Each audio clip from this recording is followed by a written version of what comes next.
Tere hommikut siit Ameerika maalt. Maik Alamus on jälle eetris. Täna on niisugune huvitav külaline meil, kellega me oleme rääkinud ka paar aastat tagasi, siis kui sündmused Eestis väga teravaks läksid ja Oleg Ivanov pidi ära minema siis Sotši, et Eestis olid liiga siis kuumaks see asi köetud. Ja siis tahangi sellest rääkida, et sina oled ju põhimõtteliselt, ega sulle süüdistust ei ole esitatud Eestis riigireetmise kohta. No, tere päevast kõikidele, mul on rõõm edastada oma saadet Eesti publikule, mul on hea meel, et mul on olemas võimalus eesti keeles suhelda ja eestikeelse publikuga oma keeles suhelda kahel põhjusel. Esiteks, mul on vaja eesti keeles harjutada, oma praktikat saada, kuna eesti keel ei kasutatud mujal kui Eestis. Ja teiseks on võimalik pöörduda otse eestlaste poole nende emakeeles, et inimesed mõistaksid, mis toimub ja saaksid teha teadlikke valikud, otsused ja järeldusi. Räägime sellest, mis on toimunud. Me kõik teame, et meil oli päris edukas liikumine, väga noor ja vaatamata sellele, et ta oli väga noor, ta oli päris edukas, käivitatud minu ja Petersoni poolt ja meie liikmete poolt. Ja see oli unikaalne selles osas, et ületaval kombel, hoolimata sellest, et Eesti rahvas on kannatlik rahvas, mõistlik rahvas, mõtlev rahvas, töökas rahvas, suudab Eesti rahvas siiski ületaval kombel iga 2 aasta tagant parlamendi ja kohaliku omavalitsuse valimistel hääletada russofoobide ja natsistide poolt. Meie pakkusime teist lahendust. Me pakkusime Eesti rahvale sellise lahenduse, kus nad saaksid ikka mõelda ja kus nad saaksid ikka valida reaalset suvereniteeti, reaalset ühendust, ütleme, meie elanike ühendust ja mõelda ikkagi käivitada ja tekitada endale sellised tulevikku, mida võimaldab Eesti rahvast välja elada ja arendada oma riiki. Mõned asjad on ennustanud, mõned ei olnud, aga jah, tänu sellele, et selline liikumine ja erakond meie käivitasime edukalt ära, tagajärged minule ja Petersoni ja meie teiste inimestele oli väga karmid. Rohkem 10 inimest meie liikumisest ja erakonnast on vanglas, niinimetatud vale käitumise eest, spioonideks välja kuulutatud ja niinimetatud Eesti riigi vastase tegevuse tõttu niinimetatud. Näiteks Bessedin, mis oli ajakirjanik, kes tegi minuga koos väga eduka YouTube'i kanali, kõige populaarsem YouTube kanal Balti riikides, kus meie läbivaatamised olid rohkem kui 500 000, 1,5 miljonit iga saade suhtes ja kokku meil oli siis, kui nad likvideerisid meid ära. Kui ma mäletan õieti, siis oli mingi 55 või 60 miljonit läbivaatamised, nii et see on Balti riikide jaoks on täiesti fantastiline number. Samamoodi oli likvideeritud kõige populaarsemad Facebooki grupid, nii eestikeelne Facebook tallinlased kui ka venekeelne tallinlase grupid oli likvideeritud samal päeval. Ja see näitabki seda, mis reaalselt toimub Eestis. Eestis toimub absoluutselt unikaalne seisund, kus inimesed lihtsalt kardavad oma elu eest, oma mõtlemise eest, kardavad isegi rääkida seda, mida nad arvavad. Ja kõige unikaalsem sellises olukorras on see, et Eesti rahvas justkui mitte justkui mitte saab sellest aru ja justkui on nõus sellega, oma vaikumisega, oma valimisega. Kui me räägime, mis toimub Eestist ja mis toimub Eesti rahvaga, siis kahjuks ma pean tõdema, et iga kord enne valimisi võistlevad Eesti erakonnad, sealhulgas ka Keskerakond, muidu ka, omavahel vihkamises Vene rahva ja Venemaa vastu.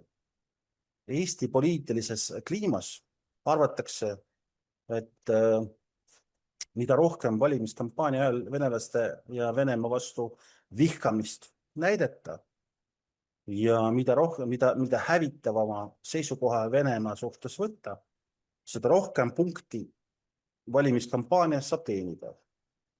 Ma toon lihtsalt ühe näite, siis kui meil oli valimiskampaania aastast 2023 Riigikogu valimises, esitas EKRE partei valimiskampaania ajal parlamendile seaduseelnõu, mis keelustaks vene keele kasutamise nii era- kui ka avalikus elus.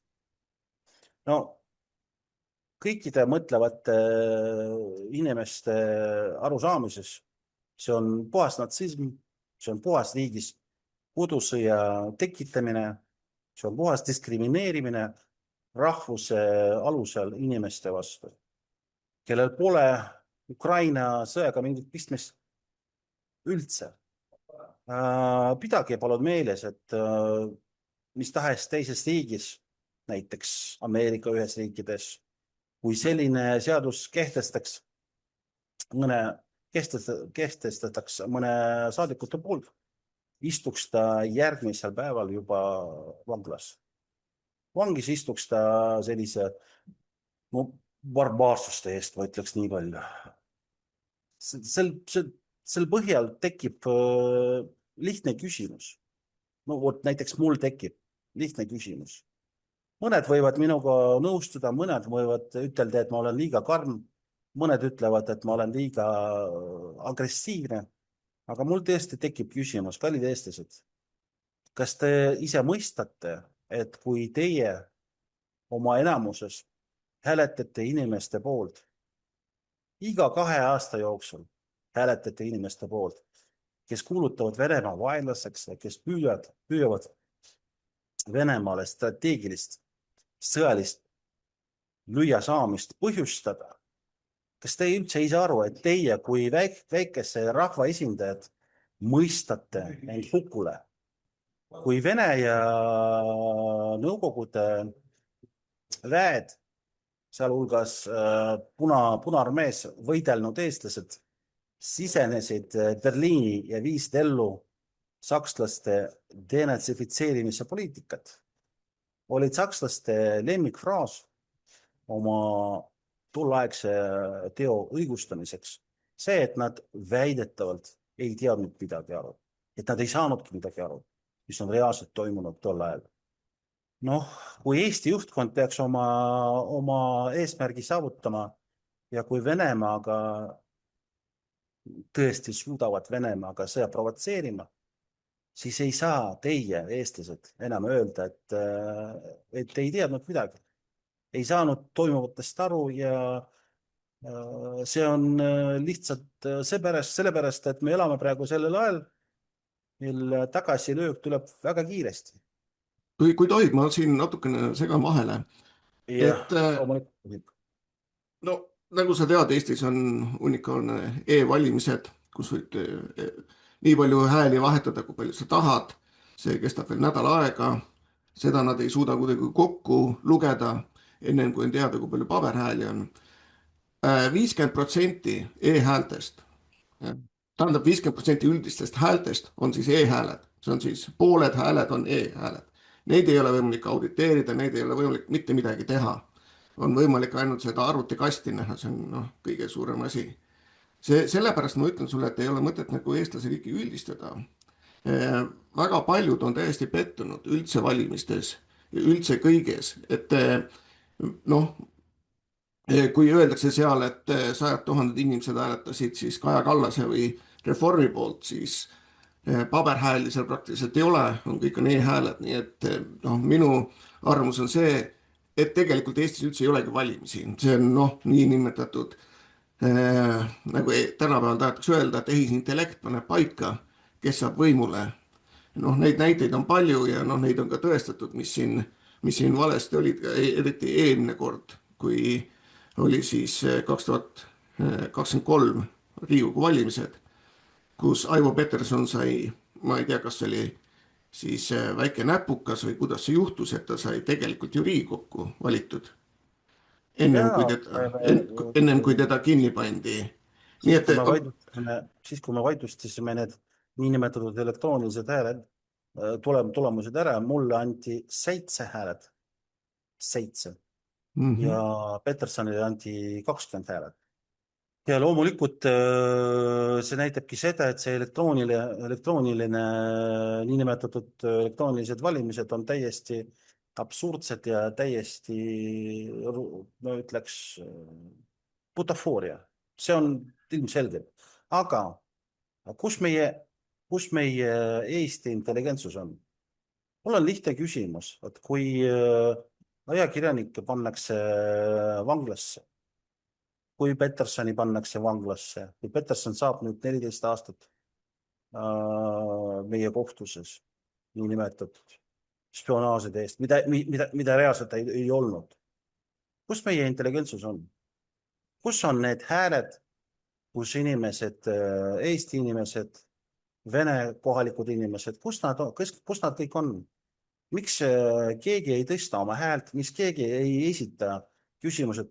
Vastupidi, kui me vaatame, mida kirjutatakse Eesti meedias, vastupidi, kui me näeme, mida räägitakse televisioonis, kui meie niinimetatud intelligentsus, Eesti intelligentsus räägib, siis hoopis tekib selline küsimus, et kiidakse seda heaks, ja õigustatakse seda ja räägitakse, no nad on ju puhad putinistid, nad pidid neid ära karistama ja neid karistati ära ja jumal tänatud, see Ivanov põgenes ära, kaotas oma miljonid eurot oma Eestis ära, kaotas oma kodu, kaotas oma maja, kaotas oma äri, kõik, jumal tänatud. Kui oleks ta vanglas, oleks veel parem. Ja No siit tekib küsimus, et sa ütlesid, et 10 inimest istub kinni praegult. Sain ma ma arvan, õieti et aru? rohkem. Jah, Rohkem. aga mis see süüdistus on, sest et noh, mina olen lugenud seda süüdistust, mis oli Aivo Petersoni kohta ja ma jagasin ka seda siis Poolas ütleme kõrgete advokaatidega, kes noh, lihtsalt läbi lugesid. Ja noh, nad naersid selle peale, ütlesid, sellega ei ole võimalik kedagi süüdi mõista. Siis mismoodi on võimalik, et selliste noh, olematute asitõenditega, sest et ega otseseid asitõendeid ei ole, on ainult mingisugused kauged asitõendid, aga noh, see on jällegi selline, et kes mida rääkis ja mida ei tohiks nagu üldse kasutadagi kellegi süüdistamisel. Et noh, maailma kohtupraktikas selliseid asju ei kasutata, et kas see on siis mingi spetsiaalne seadus, millega sind noh, nagu ameeriklased seal Guantanamo Bay's kinni hoidsid neid terroriste, kas kasutatakse seda klauslit või mis klauslit, kuidas üldse võimalik on? Miks ma seda küsin, on seda, et siinsamas Washington DC-s me oleme sellest Aivo Petersoni asjast rääkinud ja oleme ka rääkinud sellest, et kuidas inimesel ei ole võimalik ennast kaitsta, kuidas noh, põhimõtteliselt ilma süüta pannakse sind vangi pikaks ajaks. Ja no see ei tähenda seda, et mina nüüd siis ütleksin seda, et ma tema vaateid 100% siis toetaksin, aga see ei olegi tähtis. Tähtis on sõnavabadus, tähtis on arvamusvabadus. See ei tähenda ka seda, et minul on 100% kõiges õigus.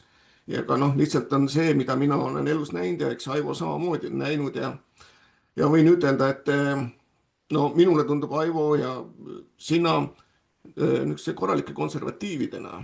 Et võin isegi ütelda, ma arvan, et umbes 80% sinu arvamustest ja Aivo arvamustest läheb kokku minu omaga. Aga see ei tähenda, et nüüd mina oleksin siis Vene spioon, noh, mida ma siis vastavalt kapo arvates olen. Kuigi ma paberit ei saanudki nende käest, ma saatsin küll järelpärimise, et palun, et andke ikkagi täpselt teada.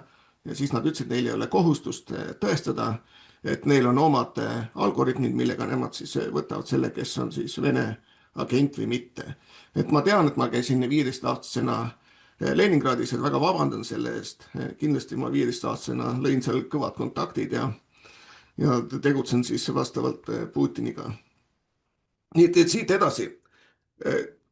Seleta mulle ära, mille alusel neid üldse on kinni võetud, mida neid süüdistatakse? no vaata, räägime kolm pretsedendist. Esimene on Peterson. Petersoni jaoks ja meie jaoks oli spetsiaalselt välja mõeldud ja ära võetud selline artikkel, kriminaalkaristuse seaduse parandus, kus on täpselt kirjutatud, et ma ütlen sulle vene keeles, tõlgime eesti keeles ka. Ненасильственная деятельность, направленная против эстонского государства. See on siis mitte vägivalla tegevus, mis on suunatud Eesti Vabariigi vastu. Nii et seletus oli selline, et meie arvamustega, meie väljaütlemisega, meie YouTube kanalitega, meie meediaressurssidega me oleme väljendanud sellised seisukohad inimestele, mõjutanud niivõrd palju inimestele, et see oli ohtlik Eesti riigi jaoks. Ja Eesti riigi otsustas, et Peterson peab istuma vanglas, kuna ta on ohtlik Eesti riigi jaoks. Argumendid olid sellised, nagu ma tol ajal sulle ütlesin intervjuus, et Aivo Peterson vahetas rublad Sankt-Peterburis rubla vahetuspunktis ja selle tšeki ta viskas prügikasti Ivangorodi ja Narva vahelises prügikastis ja piirivalvur nägi seda, jooksis, võttis sealt välja ja esitas seda tõendina, et Peterson sai 2000 euro siis kompensatsiooniks Venemaa selle mingi fondi või ettevalmistusfirma poolt, kes teda võttis vastu oma kulude katmiseks. Et kui seal oleks näiteks, ma ei tea, trammipilet või balletipilet, oleks samamoodi tõendust, et ta on sõitnud trammiga ja keegi mingisuguse inimeste arutanud seal Venemaa vastu mingisuguse spiooni tegevuseks. Oleks mingi, ma ei tea, kinopilet, samamoodi oleks esitatud tõendina, et on kinos istunud ja arutanud inimestega, kuidas Eestit saavutada, okupeerida. Täpselt sama tasemega tõend ja kõige unikaalne, kõige karmim ja õudsam asi on see, et seda tõendit kohtunik võttis vastu, mis on täiesti absurd kõikide mõistliku inimeste suhtes, silmades. Ja no kujuta ette, inimene vahetab rublad, järelikult on Vene spioon. Samamoodi muidu sama argumenti kasutati Besedini suhtes, kui tegi läbiotsimise tema majas, leiti seal mingi 2 või 2500 euro ulatuses rublasid, mida Besedin kavatses kuulutada Venemaal, kui tal oli plaanis minna Venemaale turismi eesmärkidega. Et seal oli tõend, et ta on Vene spioon, kuna tal on rublad kodus. Kurat, see on argument, seda aru, et sellise tasemega inimesed istuvad meil prokuratuuris ja esitavad sellised tõendid kohtule. Mis puudutab mind, siis kui meil oli valimised, kuskil kuu aja jooksul terroriseeriti mind meedias. Iga päev tulid sellised infod, et Ivanov on arreteeritud, homme saab arreteeritud, Ivanovile homme esitatakse süüdistusi ja nii edasi. Ja mingi hetk mu juurde majale tulid teatud inimesed, avalikud, rahulikud, ja Leeg, sul on 2 valikut. Sa oled liiga populaarne, sul on 2 valikut. Kas sa lähed üldse Eestist välja, sõidad rahulikult ära. Meil pole midagi süüdistada praegu, meil pole midagi esitada sinu suhtes. Aga eks me leiame, ära muretse. Lähed Eestist välja ja seega säästad oma vabaduse ja oma elu. Või siis juhtub mingi Narva Butša näiteks või ma ei tea, Narvas midagi juhtub. Et Ivanov on korraldaja ja nii edasi. No ma otsustasin, et pigem rahulikult lähen ära. Ma olen muidu tänulik nendele inimestele, kes on tulnud minu maja kõrvale Tallinnas ja kes on mind hoiatanud ja kes on vaadates, mis toimub praegu Eestis, kes on inimlikult, rahulikult minuga niimoodi rääkinud. Et praegu ma istuks loomulikult kõrvalkaameras, Petersoni kõrval, kindlasti istuks ma seal ja noh, siis kui ma läksin ära, siis kui ma lahkusin, ma mõtlesin veel, kas ma tulen või ma ei tule. Meil oli erinevad seal sündmused toimumas Eestis, ma mõtlesin, kuidas need sündmused hakkavad Eestis arendama ja otsustasin, et ei, Eesti muutub juba natsistide riigiks, et see on täiesti võimatu siin midagi muuta. Ja tuli välja, et siis, kui ma sõitsin ära, paari kuu pärast nad on salasvormis alustanud minu suhtes krimmassi, et keegi on justkui avaldusi esitanud minu suhtes, et ma olen näiline ülekanne krüptorahast teinud rohkem kui 1,5 euro ulatuses. See on siis mitte süüdistus, vaid see on kahtlustus. Ja kui ma palusin, et minu advokaadid võtsid ühendust ja palusid selle kahtlustuse akti mulle esitada, mitte süüdistuse, vaid kahtlustuse akti, niinimetatud näilise ülekanne suhtes, siis uurija ütles niimoodi, et Ivanov on Venemaal, isegi Eesti saatkonnast me seda kahtlustuse talle ei esitata, kuna tal on vale õhk ümbruses ja ta võib olla mõjutatud valesti, ta võib mitte ausalt meiega rääkida, et las tuleb Eestisse ja siis me kohtume temaga, räägime temaga ja arutame, missugused pretensioonid meil on Ivanovi suhtes olemas. Niinimetatud kahtlused näilise ülekanne suhtes rohkem kui 1,5 euro. Ja sellest ma sain teada alles prokuratuur ütles sellest 1,5 aasta pärast, et nad on niinimetatud salastatud vormis sellise tagaotsimisele mind pannud, Eesti tagaotsimise ja Euroliidu tagaotsimisele mind pannud, selleks, et mind arreteerida ja minuga suhelda. Et nendel on olemas küsimused minu suhtes, mulle esitada ja distantsiliselt need küsimused nad mulle esitada ei taha. Ja siit küsin edasi, et ma teen rohkem Ameerika seadusandlust, aga ma usun, et Eestis peaks olema samamoodi, et sa peaksid olema ikkagi süütu kuni selle hetkeni, et sind on siis süüdi mõistetud ja see süüdimõistmine peab olema siis selline, mis ei tohi mitte mingisugust kahtlust jättagi. Aga kui mingisuguste kuulujuttude najal pannakse inimene pikaks ajaks vangi, see asi on kuidagi väga-väga valesti. Siit edasi küsimus, et sul oli firmad Eestis, sa tegelesid poliitikaga.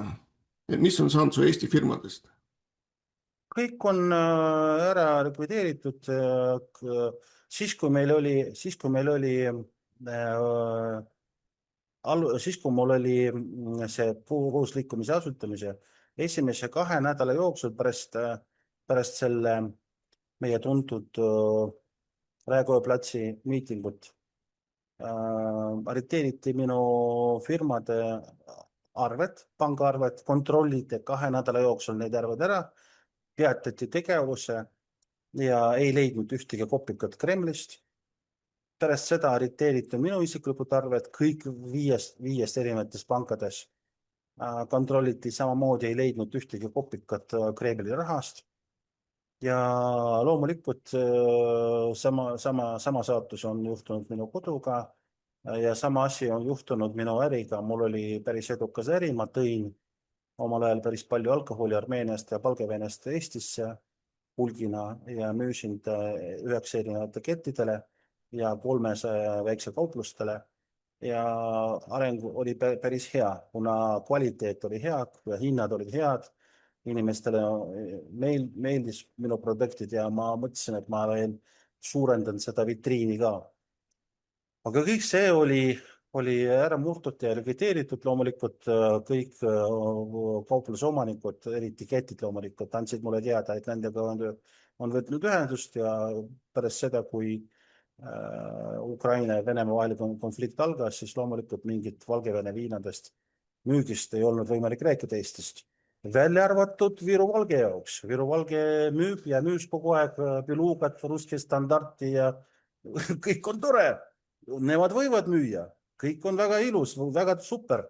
Ruskaja vodka, Russki standard, Beluga ja teised müüvad edukalt ära. Nendele lubatakse. Aga need väiksed nagu minu ja neid teised omad nendele ei lubanud müüa. Nii et isegi siin Eesti poliitika on, seisab ees. Aga oled sa kahetsenud, et sa läksid poliitikasse, sest et põhimõtteliselt sa maksid ikkagi meeletut hinda, ikkagi miljonid eurod, mida sa said vastu pükse isikliku varana. Kuidas sa sellesse tundud, kas oleksid, kui täna, ütleme, samas seisus, ütleme, mitu aastat tagasi ja teaks, et niisugune sõda tuleb sinu vastu, kas sa teeksid seda või sa mõtleksid midagi muud? Tead, ma ütlen sulle ausalt, mul ei olnud eriti palju valikut. Vaata, kui mu isa oli esimene venelane, kes on omal ajal võitnud valimisi Eestis aastast 2044, Vladimir Ivanov, ta oli väga populaarne poliitik Eestis omal ajal ja ta on võitnud valimisi ja ta on olnud sõber Edgar Savisaariga, Rüüteliga ja teiste suurte poliitikutega. Nad on tihti käinud meie peredes ja minu kodus. Oleme päris palju nendega rääkinud, suhtlenud. Ma olen tol ajal noor, aga istusin, mõtlesin, vaatasin, analüseerisin. Ja ma mõtlesin, et ma ei tegele, ma ei taha poliitikasse minna, kuna see on väga ebatänulik asi. Väga ebatänulik asi ja väga keeruline. Ja ta ei tasu. Selles mõttes, et rahaliselt see ei too midagi. See toob ainult probleemi. Ja ma ei tahtnud sellega tegeleda viimase hetkeni. Kui Venemaa ja Ukraina vaheline konflikt algas, siis oli nii suur kisa, nii suur mustand, ütleme, nii palju erinevad solvamised venelaste suhtes, minu suhtes, vene inimeste suhtes, et mul oli väga suur kogukond, ma olen korraldanud tol ajal aastast 2021, ma korraldasin ja viisin läbi Eestis kõige suurema ürituse, Cryptofest Tallinna lauluväljakul.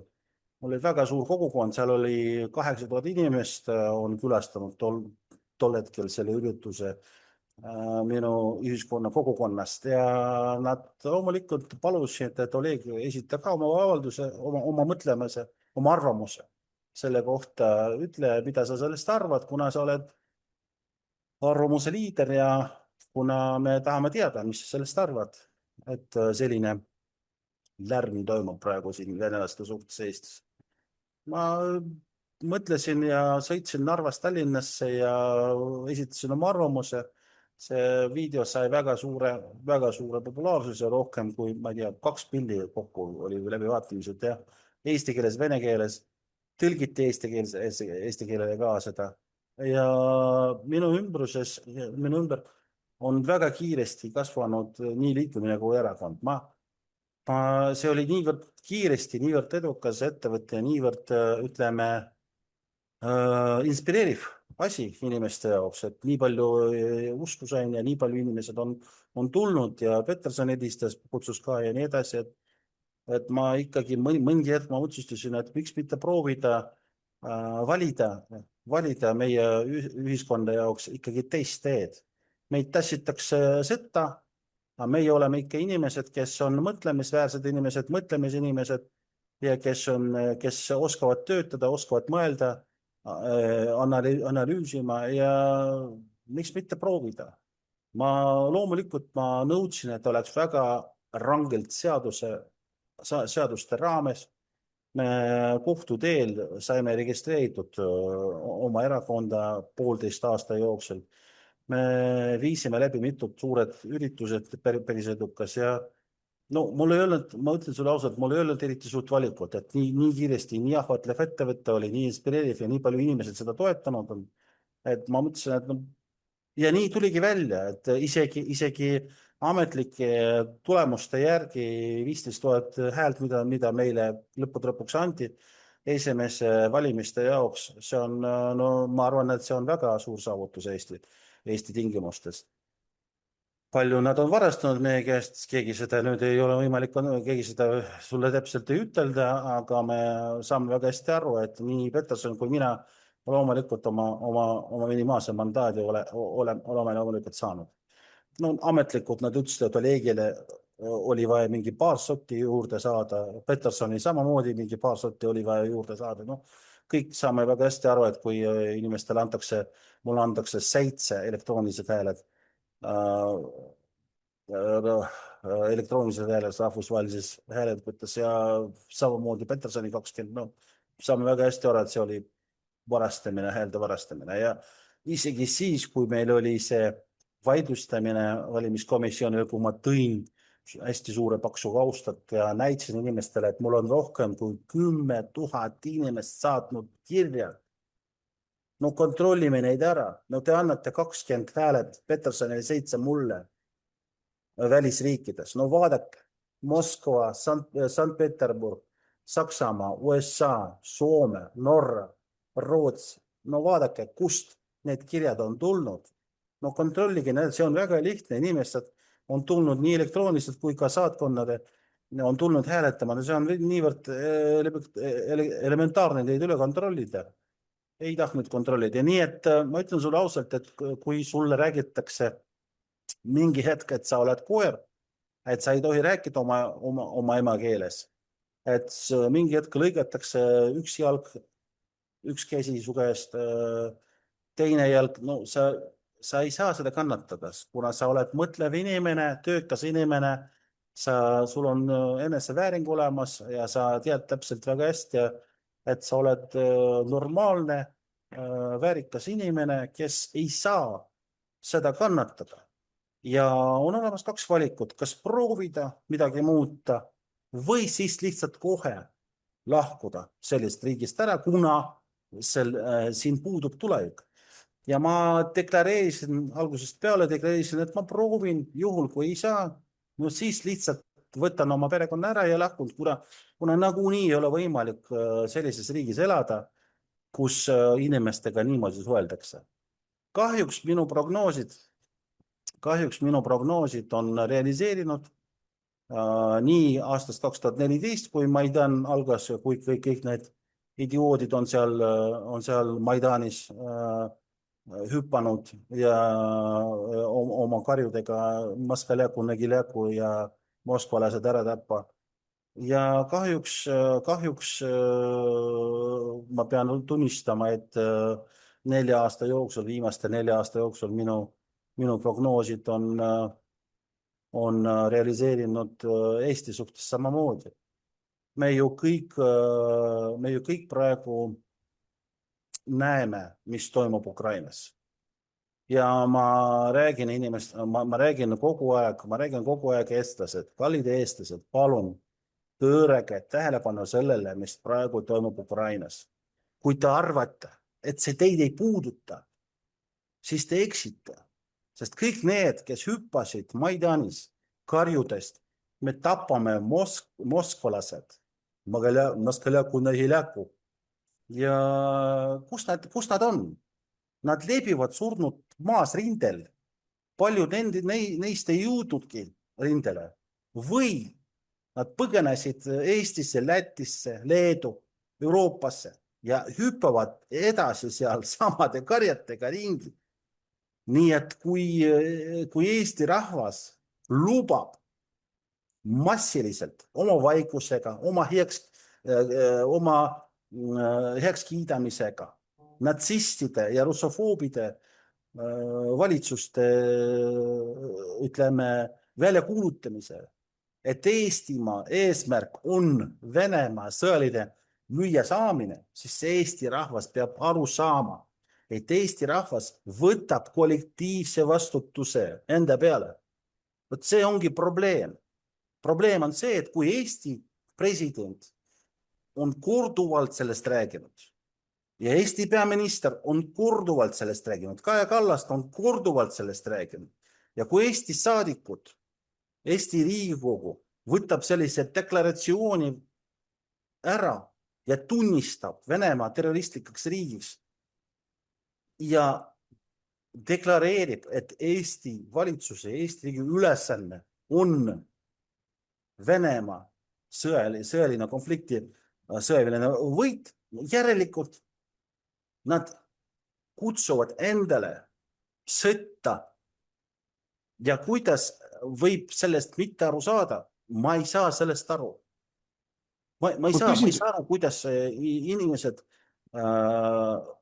vaikivad seda, kuidas nad kiidavad seda heaks. Kui loomulikult ma saan aru, et Eesti valitsus on, nagu sa ütlesid, ma olen nõus sinuga, et pool oma hääled minimaalselt nad on varastanud. Aga nad ametlikult ütlevad, et nad kutsuvad sõda Eestile. Aga millega see lõpeb? Me peame aru saama, et kui meiepoolne, Eesti valitsus või eestlaste poolt valitud saadikutel õnnestub Venemaaga sõda Eestile kutsuda, siis kaob Eesti rahvas, kui inimeste kogukond igaveseks. Vot sellest ma küll aru ei saa, mul on selline mõte, mul on selline mulje, et Eesti rahvas ei saa aru, et Venemaa ei hakka Baltikumis võitlema nii, nagu nad on võidelnud Ukrainas. Venemaa ei ohverda enam oma sõdurite elusid, et vabastada Baltimaad järjekordsete natsistide ja russofoobide käest. Sest kui provotseeritakse sõda, kui õnnestub seda Kallaselt ja seda juhtkonnalt õnnestub, siis lihtsalt massiliselt tapetakse kõik, kes Venemaaga sõtta tulevad. Ja me saame väga hästi, et see ei ole Kaja Kallas, et see pole meie peaminister, et nad sõidavad esimesena ära. Ja kuidas üles ärkata seda Eesti rahvast, arvamuste liidrid ja kõik teised, kes kardavad ja arvavad, et see läheb kuidagi samu saboi. Aga ta ei lähe kuidagi ise ära, see probleem. Tuleb selle probleemi ära kuristada. Tuleb lihtsalt mingi hetk aru saada ja otsustada, kas Eesti rahvas on võimalik oma riigi säilitada või mitte. Ja ei ole võimalik pärast ütelda, et keegi pole hoiatanud. Ei ole võimalik. Mingi hetkel sa pead tegema valiku, kas jätkad vaikimist või kiidad kannatlikult heaks või ikkagi võtad vastutuse enda peale, ärkad mingi hetk ja hakkad nagu tõeline rahvas oma riigi korda looma. See on... Ma natukene vahele segan sulle, et kui sa elasid veel Eestis, kas sa tundsid seda, kui suur on Eestis korruptsioon? Seda, et põhimõtteliselt ju üle 20 aasta on siis reformid teinud seda e-valimisi, nad on alati võitnud, nad on saanud valitsusse, vahepeal muidugi neil 1,5 aastat nad ei olnud valitsuses, aga põhimõtteliselt nad on võitnud kogu aeg valimisi. Nemad on moodustanud siis valitsuse, valitsus on määranud presidendi, president määrab kohtunikud, nii et ring on täis, et see riik on diktaatorlik riik. Kas sa siis, kui sa Eestis elasid, kas sa nägid seda või nägid seda alles pärastpoole? Ei, loomulikult ma olen seda näinud ja vaata, probleem on sellest, et natsistidega pole võimalik kokku leppida ja ei ole võimalik, vaata, nendel on kogu aeg raha juurde vaja. Ja praegu, mis on kõige suurem probleem Eesti rahval, me näeme, et Eesti rahvas väheneb kiiresti nii arvuliselt kui ka proportsionaalselt, isegi Eesti seas. See on esimene ja teine nähtus on see, et mille tunnistajaks me praegu oleme. Need samad natsistid ja russofoobid, keda eestlased on nii öelnud, valinud ja kes kindlasti on varastanud need hääled ära, leiutavad pidevalt uusi viise ja meetodeid riigi elanike röövimiseks. Mingi hetkel muidugi ei piisa enam isegi sellest, millega nad välja tulevad. Natsistidega on võimatu läbi rääkida ja kokku leppida. No, nagu näiteks me kõik teame fosforiidi kaevendamise projektist Eestis. See on ju täielik katastroof. Kui nendel õnnestub, lihtsalt mõtle, üks hetk mõtle ära, kui Eestis võimul olevad kurjategijatel õnnestub fosforiidi kaevendamise Eestis käivitada, siis Eesti selle väga väikese riigi jaoks on absoluutselt katastroofiline ja muudab selle täiesti elamiskõlbmatuks. Lihtsalt sellepärast, et selle barbaarse kaevandamismeetodi reostus levib Eestis põhjavee kaudu üle kogu riiki, muutes selle aastakümneteks täiesti elamiskõlbmatuks. See ongi üks nendest tagasilöögideks, millest ma olen kogu aeg rääginud. Et noh, eestlased, palun ärkage, vaadake, mis meil toimub. Sest no vaata, me oleme jõudnud sellise staadiumile, kui me vaatame Ungari rahvavalikut, kui me vaatame Slovakkia rahvavalikut, no kas eestlased on, ütle mulle, nõrgem või tobedam? No nad ei ole. Eestlased on ju mõistlikud ja töökad inimesed. Aga miks, ütle mulle, miks Ungari ja Slovakkia on valinud endale sellise pragmaatilise ja Venemaa suhtes sõbraliku valitsuse, kes mõtleb ja hoolib enne kõiki slovakkide ja ungarlaste huvidest, nende riikide huvidest ning ei kummarda globalistide eest ega ei hävita oma riike. No aga eestlased kahjuks vaikivad ja oma vaikimisega nad kiidavad heaks. No just kui tekib selline mulje, kuna kiidavad. Ja, muidugi siia lisan juurde selle, et kui vaata reformikaid ja nende vasallparteisi, E200 ja sotsid ja kes iganes veel, Isamaa ka on nende vasall, siis natsideks neid nimetada on natuke palju, sest et nats tähendab ju rahvuslane. Aga oma rahvuse jaoks nad ei tee mitte midagi, nad on just oma rahvuse vastased. Nad on rohkem nagu liberaalglobalistid. Ja kui kes inimesed viimasel ajal Eestis käinud on, siis see on näha, missugune Tallinn muutunud on. Et see läheb aina tumedamaks ja tumedamaks, et enam ei saa võrrelda ei Budapesti, ei Varssaviga, kus on ikkagi, ütleme, valged inimesed, kus on puhas. Kui ma viimati Eestis Tallinnas käisin, siis nutt tuli peale juba, mis selle Eestiga saanud on. Nii et kindlasti nad ei ole rahvuslased, vaid nad on oma rahvuse vastu, nad on maha müünud kogu selle asja, kehtestanud diktatuuri ja eks nad tahavad võib-olla siis valitseda sellise riigi üle, mis on tohutult vaeseks läinud, sest et majanduskasvu pole ju viimane 3 aastat Eestis olnud. See tähendab seda tegelikult, et riik on pankrotis. 1/3 siis Eesti majandusest on Euroopa Liidu abi. Veel peab juurde laenama, et saaks endale palku maksta ja palku tõsta.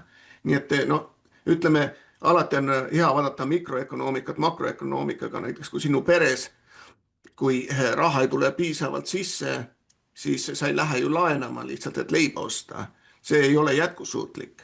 Nii et Eesti on nagu väga ohtlikus olukorras praegusel hetkel ja kahjuks on Eesti ja näiteks ungarlaste ja poolakate vahel. Mina olen aru saanud seda. Poolakad ja ungarlased pole olnud orjarahvas.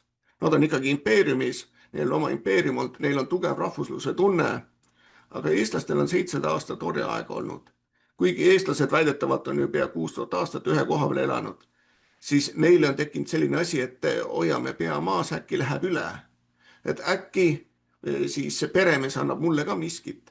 Ja orjamentaliteet on ka see, et tema ei taha vabaks saada, vaid tema tahab saada peremeheks teiste orjade üle.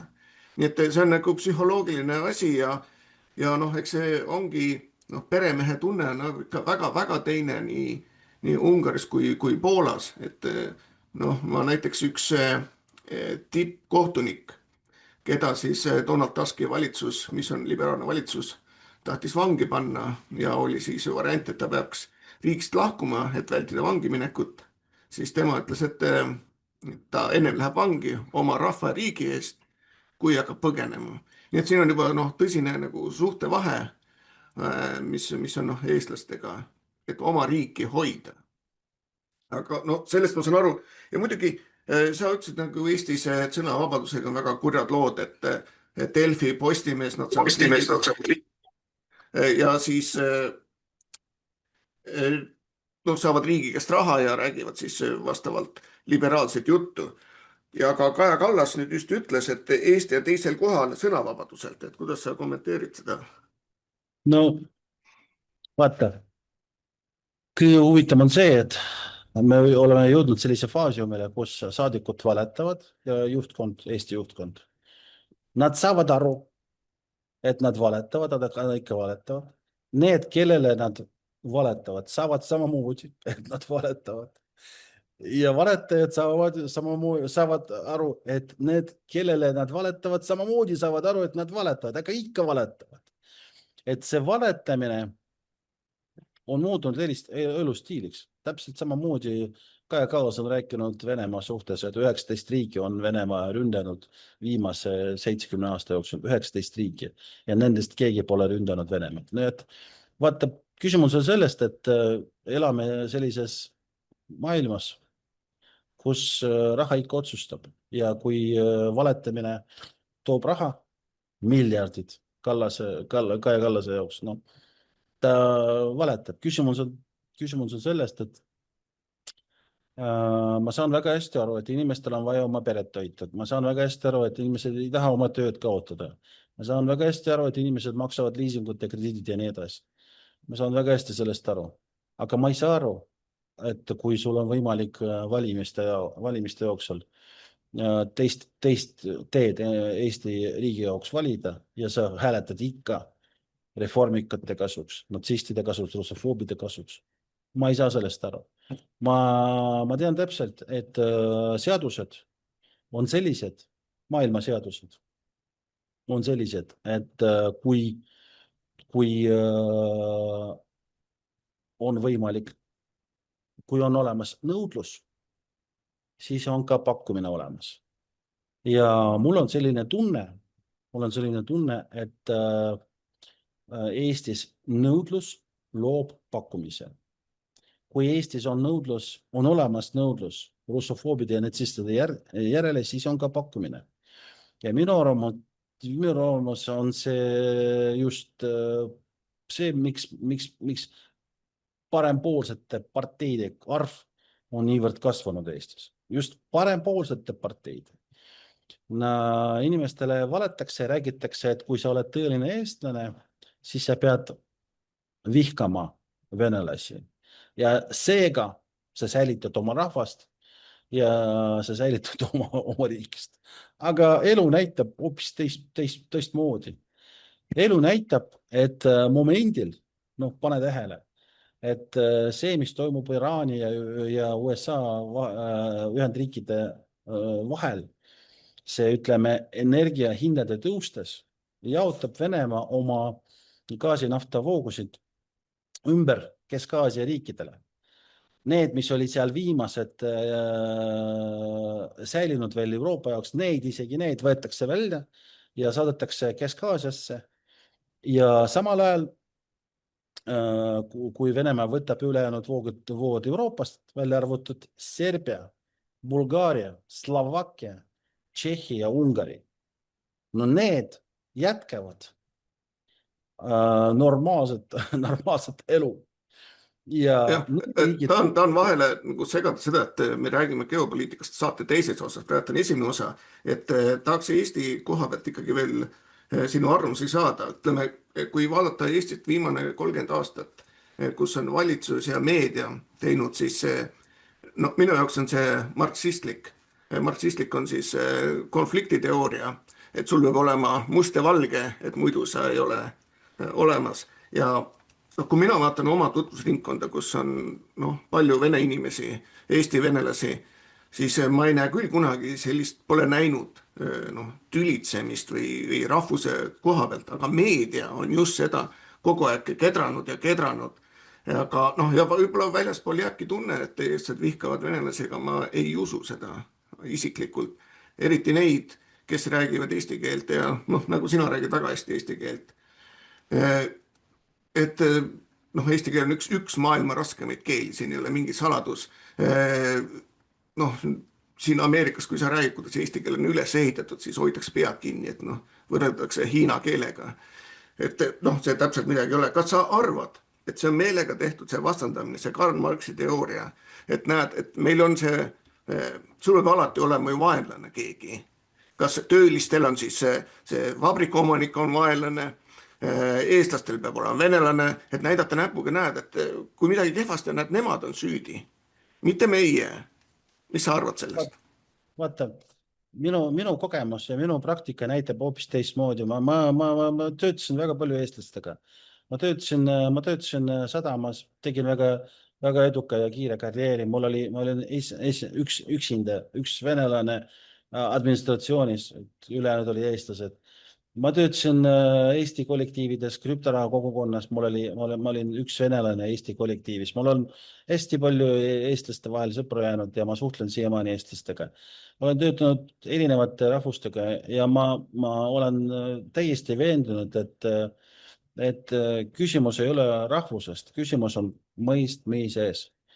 Inimene peab aru saama, et juhul kui räägitakse, et venelane on sinu vaenlane ja juhul, kui selline poliitika on üles kerkinud, üles rajatud riigi poliitikas, sest järgmisest hetkest raha astub riigist välja. Vot järgmine sekund, kui tekitakse riikides selline rahvusvahelise konflikti ja poliitika, siis järgmine sekund raha sellest riigist läheb välja. Ja inimesed mõistusega peavad sellest aru saama, et praegu me elame sellisel ajal, kus idioodid ei teeni. 90ndatel aastatel sa võisid seal metalli varastada, sa võisid seal, ma ei tea, erastada midagi, varastada mingi ettevõtte. Jaa, olid sellised juhtumid, kui idioodid lollid tõesti teenisid. Aga praegu selleks, et raha teenida, sa pead olema ikka mõistlik inimene, kes on võimeline arendada ja teiste inimestega kokku leppida ja suurte meeskonnadega töötada. Aga suured meeskonnad ei ole need venelased. Samamoodi siinsamas Moskvas ka. Meil on siin, sa ei kujuta ette, palju rahvused ja rahvuslased on siin Venemaal olemas. Sa ei kujuta ette. Tatarlased, gruusiad, armeenlased, eestlased on ka siin, soomlased, rootslased ja kõikidega lepitakse kokku, töötatakse ja teenindatakse. Suurte meeskonnadega teenindatakse praegu raha. Kogukonnadega teenindatakse. Ja kui inimene pole võimeline seda nii elementaarset asjad aru saama, siis ta ei saa ennast inimeseks nimetada, kui see on täielik elementaarne asi. Nüüd, mis puudutab Eesti valitsus, kes kunstlikult seda teeb, vaata, küsimus on ju kompetentsusest. Elementaarne asja. Ma töötasin sadamatest. Eestis, Baltikumis, oli väga suur väärtus. Omal ajal nõukogu ajal oli välja ehitatud sadamate ja ütleme raudtee võrgu infrastruktuur. Ma tuletan meelde, et Eesti raudtee on väike lisand Venemaa oktoobri raudteele. Ja nüüd, kui me vaatame Põhja-Lõuna projekti, kust Venemaa võtab Eestist kõik transiit ära, siis on välja ehitatud uued linnad ja uued sadamad. Lomonossov, Primorski, Peterburi sadam, Võssotski ja siin, kujuta ette, Balti riikidest tulevad inimesed töötama siia. Leedukad, lätlased, eestlased, venelased tulevad siia töötada, kuna nad saavad aru, et Põhja ja Lõuna projekt, väga suur projekt, logistiline projekt, mis on käivitamas praegu Venemaa ja teiste BRICS-i riikide vahel, on kahjuks ehitatud mitte Balti riikides, vaid kõrval, kus on suur Peterburi sadam, Võsotski, Lomonosov, Primorsk, uued sadamad ja siia raha liigub ja kompetentsus liigub, instituudid liiguvad, tootmine, kõik liigub siia ja see on väga suur probleem Eesti jaoks, kuna kompetentsus riigist läheb ära. Kui kompetentsust riigist ja lisaväärtus, toodangute lisaväärtus läheb riigist välja, riik sureb ära. Ja inimesed peavad sellest aru saama. Eriti väike rahvas, nii väike rahvas nagu Eesti. Eesti rahvas on väga väike rahvas. Peab olema eriti kaval, eriti flexible. Ja peab mõtlema, mida me teeme homme, ülehomme, milleks meil on vaja sõdida inimestega, nagu mina, kes suhtlevad eesti keeles, Eesti mentaliteediga inimesed, Eesti kodakondsuse inimesed ja vahetada neid teiste inimeste asemel, kellel on täiesti ükskõik Eesti suhtes. Nad ei ole võimelised eesti keelt välja õppida, ei ole võimelised. Kas te tõesti arvate, et need ukrainlased, kes on tulnud Eestisse 2-3 aastaks, nagu idiootlik see Kai Kallas ütles, et nad peavad eesti keelt välja õppima? No loomulikult nad ei ütle, eesti keel ei ole võimalik. Vaata, mina õppisin eesti keelt välja ainult tänu sellele, et ma olin üksinda Eesti kollektiivis. Muidu see pole võimalik, kuna eesti keeles reeglid ei tööta. Sa pead lihtsalt teadma, kuidas rääkida, kogu lugu. Kui sa ei tea, kuidas rääkida ja see sõnade teistmoodi kord, teistsugune kord, sõnade teistsugune kord võrreldes teiste riikidega, täpselt samamoodi. Seda pole võimalik raamatusest välja õppida. Sa pead lihtsalt suhtlema eestlastega ja aru saama, kuidas see sõnastamine on õieti ja toimumas. No, miks eestlased magavad seda maha? Nad magavad oma tulevikku. Ja kuidas inimestele selle seletada? Jumal tänatud on olemas hulk eestlasi, väike grupp eestlasi, sealhulgas ka sina, kes proovivad inimestele seda seletada. Jumal tänatud. Kujuta ette, kui oleks üldse selline massiline zombeeritud selline mass, kes oleks juba sõtta läinud Venemaaga, kujuta ette. Oleks juba lootusetu, täiesti lootusetu oleks juba asi lõpetatud Eesti rahvusega. Aga see, et on olemas sellised inimesed nagu Mario, nagu sina, nagu Harri ja teised, nagu Ülle, tänu sellele mul on veel lootus olemas, et eestlased mingi hetk ikka ärkavad. Jah, et esimese siis saate poole me praegu lõpetame. Et me lähme siis järgnädal järgmisega osaga edasi. Et tänud, et tulid. Tänan väga. Kohtumiseni.